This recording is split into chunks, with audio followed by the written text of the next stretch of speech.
Okay, folks, it's your buddy Mike Messier. Just saw a wonderful new film. I thought it was wonderful. Maybe you do, maybe you don't.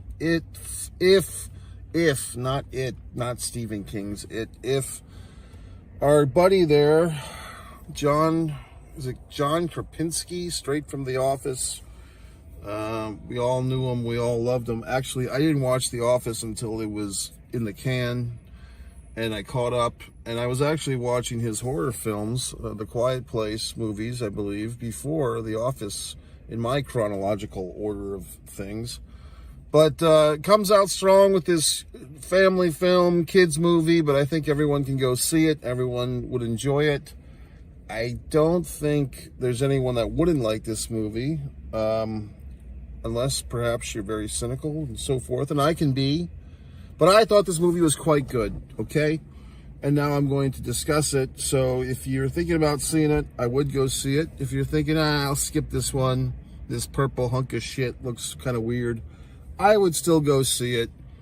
I did not see a lot of previews for this one. I did not see a whole lot of commercials. I saw a tinge.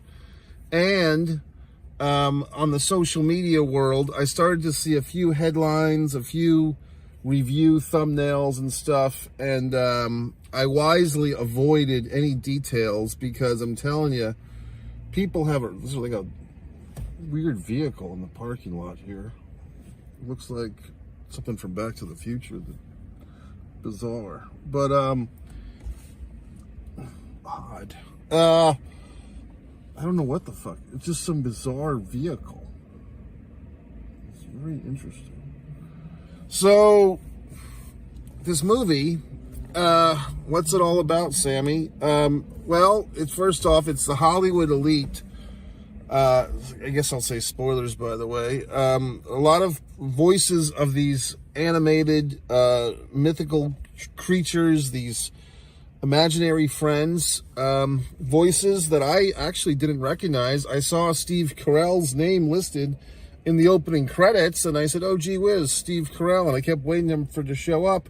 Guess what, folks? He's blue all along. I didn't realize that was his voice. So a mini Office, Jim and the boss guy, mini Office reunion. I always like to see that. Now that I'm an Office fan, I wasn't until 6 years ago, perhaps.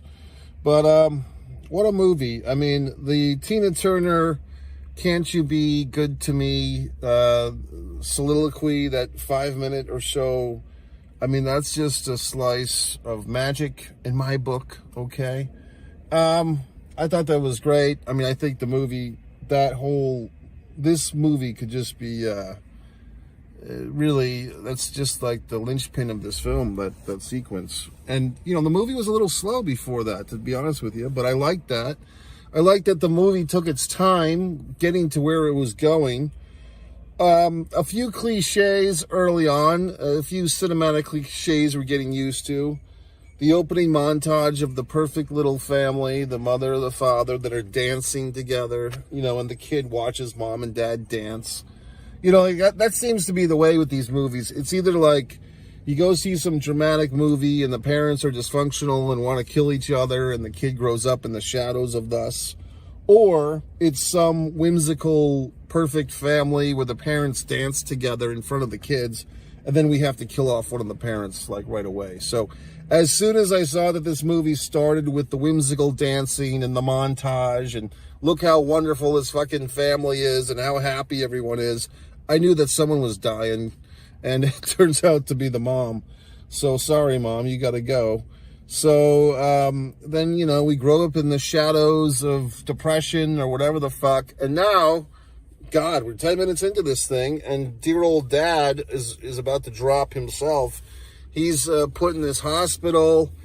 Was it kind of just a vague thing, which is fine. They didn't really say what ailment he had. But he's got to get some type of surgery where there's, some type of death chance. Although he seems confident that there won't be. The little daughter, B, is confident that she might lose another parent. Oh, boy, sad. So, so we meet the nurse, who seems to always be there. I guess she works 24 hours a day. And what else? We meet good old dad, which is our writer-director friend, once again, Krasinski. Now, what I do like about Krasinski is that he does shoehorn himself into these movies, which is a good way to get himself another paycheck, because he's getting his writer paycheck, he's getting his director paycheck, and he's getting all those wonderful royalties for this movie. Smart move, John, if I can call you that. Also, good for him, you know, as a tall man.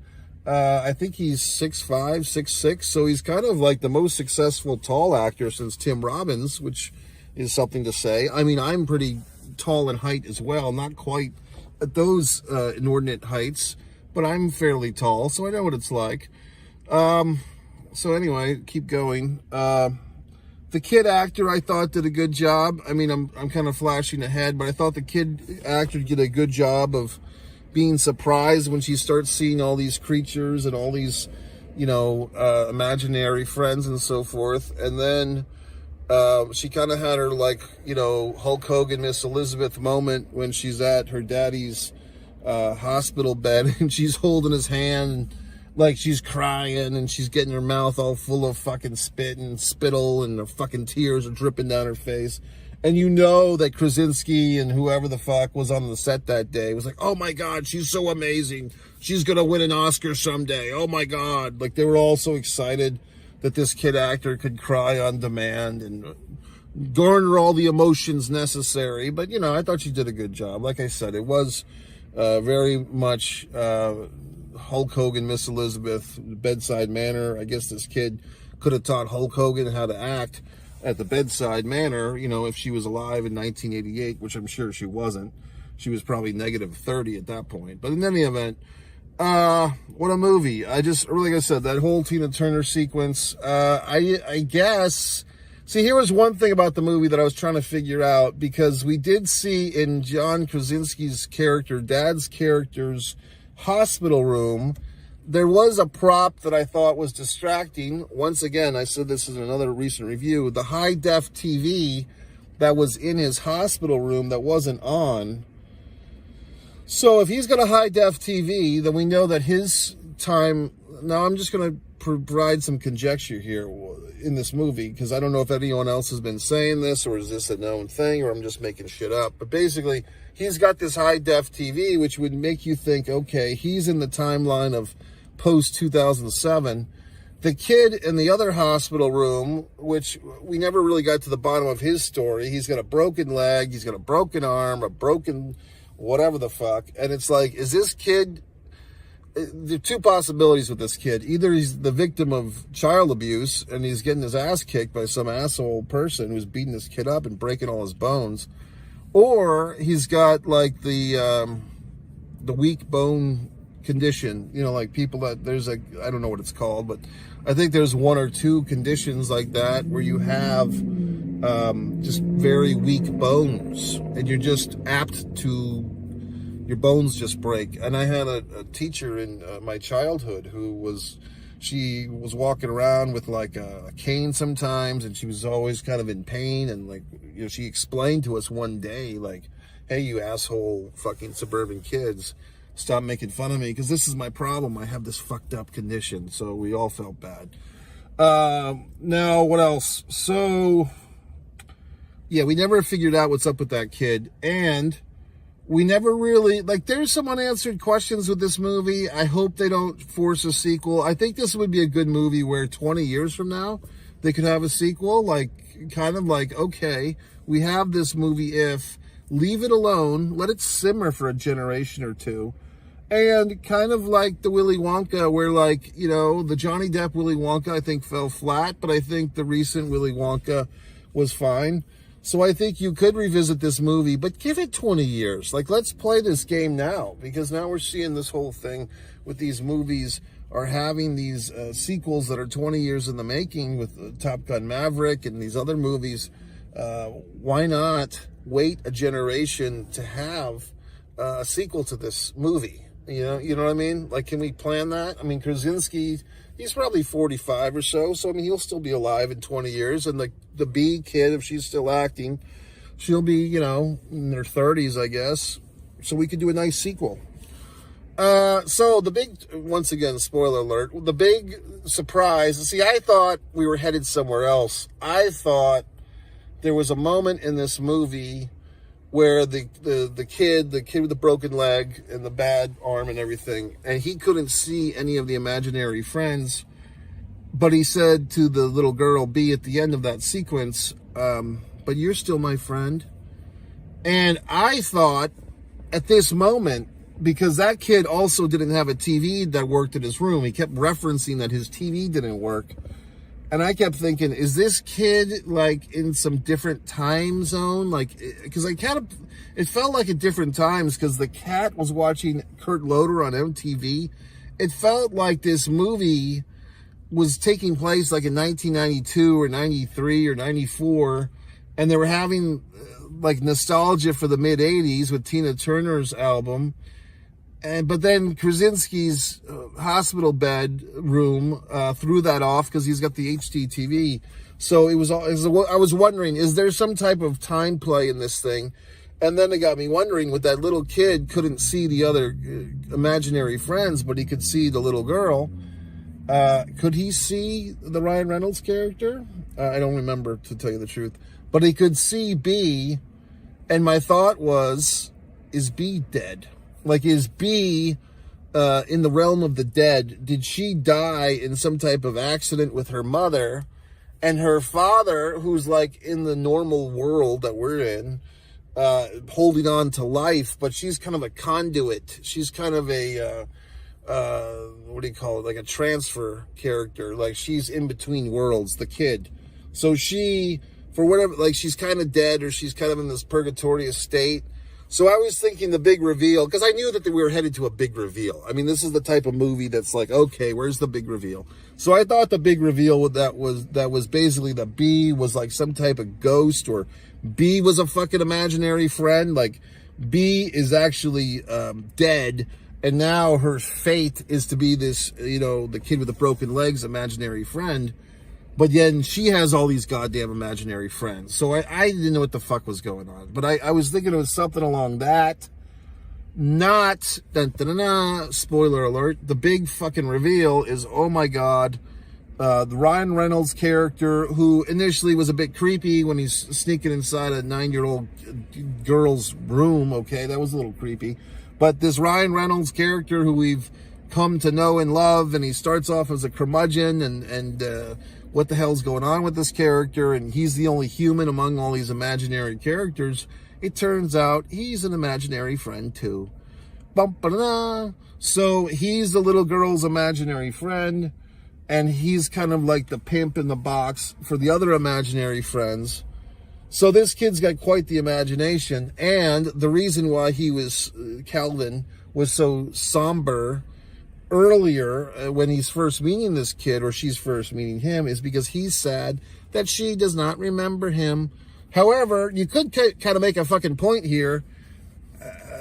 How is she interacting with him if she doesn't remember him? Like, she has to remember him on some psychological level if they're palling around, right? So, I mean, like I said, this is not a perfectly tuned instrument of a film, but it's good enough to get you through, because all the emotions. Now, here's another wonderful thing, folks, because you find people in your comments have been saying, well, gee whiz, Mike, how do you have all these wonderful insights? Well, I've been in movies myself, okay, assholes. In fact, there's a children's movie, a kid's movie, that I'm in called Mr. Birthday that had some similar themes to this one, although Mr. Birthday was filmed 4 fucking years ago and is properly distributed, okay, and has some people you might know. My good buddy there, Eric Roberts is in it, and so forth. So Mr. Birthday kind of had a little bit of themes like this, but not quite. Like this movie obviously had a much bigger budget and so forth, although, Mr. Birthday, to its credit, is fully released. You can see it. But this movie obviously had a budget probably 100 times greater than that one, which is fine. But yeah, I did enjoy it. And once again, at the end of the movie, seeing all these Hollywood elite, all the people that people say they hate, the Hollywood elite, the Brad Pitts, the Amy Schumers, everyone hates all these people, yet here they are providing this entertainment. what's this vehicle now has got some type of thing going on. This vehicle has got some type of situation. It's like what the fuck is going on in this world? It's like this vehicle. I don't know if it's a security guard or whatever the fuck. We might have something weird night in this parking lot. So anyway, I thought the movie was good. I enjoyed it. But yeah, all the Hollywood elites that everyone hates, they all did the voices for all these characters. And people always say shit like that. Oh, these Hollywood elites, they're such horrible goddamn people. Yet you go see the fucking movies they're in and they entertain your asses off, people. So what are you complaining about? So I liked the fucking movie. Amy Schumer as the fucking, the fucking gummy bear. I didn't recognize her voice. Like I said, I watched the whole goddamn movie waiting for Steve Carell to pop in, and he was the fucking blue thing all along. So, I mean, I guess they did a convincing job of convincing me, because I didn't recognize a lot of these Hollywood elites. Brad Pitt as Keith, I didn't even know who the fuck that was. Louis Gossett Jr. as the teddy bear, 93 years old teddy bear. That's wonderful. Okay, you might be saying, well, gee whiz, Mike, should I stick around to the end credits? I did. In fact, I really had to use the facilities, and I was, the theater was so close to the men's room, I could actually go to the men's room and still hear the end credits and come back in time to see that the only thing that happened after the official, roll credits were ended was a little nice tribute to Louis Gossett Jr. as the teddy bear. I didn't realize. I don't remember if I knew that he passed away, to tell you the truth, but apparently so, because it said in memory of. So there you go, folks. I got to give this one a big, strong rating. I think I'm going to give it a 4.5 out of 5. I could be cynical. I could just give it 4. I could just do whatever the fuck I want. If there was any type of feeling of, oh, this movie, maybe the music, and I just say this because it wasn't that the music was bad. It just felt like every other Pixar, Disney, family, big budget film where they have the whimsical orchestra music, the music that kind of like pushes every emotion. It just was very standard issue. I mean, no offense to the musicians. They did a wonderful job. But I just felt like it wasn't unique, okay, like the unicorn in this movie. Also, I don't know if they're trying to make a product with this movie, trying to make action figures or stuffed plush dolls. They could make quite a killing with this movie, I would think, if they did make stuffed animals with these characters. I did thought that the invisible imaginary friend was kind of funny. That was kind of meta, as they say. Who was my favorite? I mean, I thought the glass of ice, that's pretty inventive. I mean, who the fuck has a glass of ice as an invisible friend? The invisible ice, when he's about to get drunk by Blue, he's like, this is my life in a nutshell. That's funny. What else? I don't know. I mean, you had your standard issue shit, like your fucking unicorns and your purple dragons and stuff. I'm trying to think if I had a particular favorite imaginary friend. I mean, I thought that the grandma's thing was kind of cool, like very specific, like this aristocratic broom or whatever the fuck she was, lady. I don't know. I mean, maybe the glass of ice, just because it was kind of a cool, like, adults, like a glass of ice, that could be an adult's imaginary friend. What I was going to say, which I'll say now, I don't think I ever had an imaginary friend. Maybe I have to go back to the deep recesses of my brain and remind myself. I mean, I had action figures that I, played with, and I drew images, okay? And you can see on one artist, Mike Messier, my wonderful drawings. You can read my wonderful book, Fighter Play Basketball, A Distance from Avalon. You can buy all these things on Amazon, okay? But I don't recall ever specifically having, like, some type of Wilson volleyball or whatever the fuck imaginary friend. I just don't think I did. You know what I mean? So, not that I'm holding any begrudgings against anyone that did or didn't. I just don't recall that I did that type of thing. Now, I mean, I remember the wrestler Rick Steiner had his fucking Alex or whatever the fuck. I just don't think I did this type of nonsense. So anyway, I like the movie, even as someone who was a non-imaginary friend kid. MikeMessier.com. Subscribe to Mike Messier. One Mike Messier for your movie reviews. One Man in the Camera Films for my stuff. Goodbye.